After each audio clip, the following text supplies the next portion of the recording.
PSI ఇప్పుడు one టౌన్లో work చేస్తున్నాను. నా నేటివ్ ప్లేస్ వచ్చి నిజామాబాద్ హార్బర్. ముందుగా మహిళలందరికీ మహిళా దినోత్సవ శుభాకాంక్షలు. నేను ఈ స్టేజ్కి రావడానికి జనరల్గా అందరికీ ఉన్నట్టే నాకు ఫ్యామిలీ ప్రాబ్లమ్స్ ఉండడం, అవన్నీ స్ట్రగుల్స్ ఫేస్ చేస్తూనే వచ్చాను.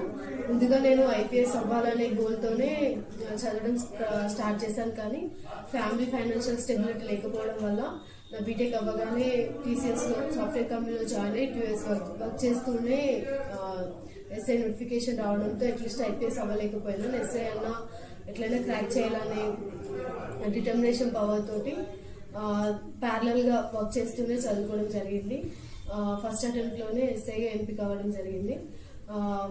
నేను మహిళలకి మహిళా దినోత్సవంగా సందర్భంగా ఏం చెప్పాలనుకుంటున్నాను అంటే, ఎవరైనా అంటే చేతనైనంత వరకు చిన్న పనైనా పెద్ద పనైనా జస్ట్ ఇన్కమ్ సోర్స్ అనేది మనకంటూ ఒకటి ఉంటే ఎదుటి వ్యక్తికి మనం లోకు అవ్వకుండా ఉంటాం. కాబట్టి అది ఇంట్లో పనిచేసే ఏమంటారు కుట్టు మిషన్ అదైనా పర్లేదు, ఏదైనా ఒక చిన్న పని ఎప్పుడు మనల్ని మనం ఎంగేజ్ చేసుకుంటూ ఉంటే మనకు పిచ్చి పిచ్చి థాట్స్ రాకుండా ఉంటాయి. మనం కూడా హెల్దీ లైఫ్ని లీడ్ చేయొచ్చు.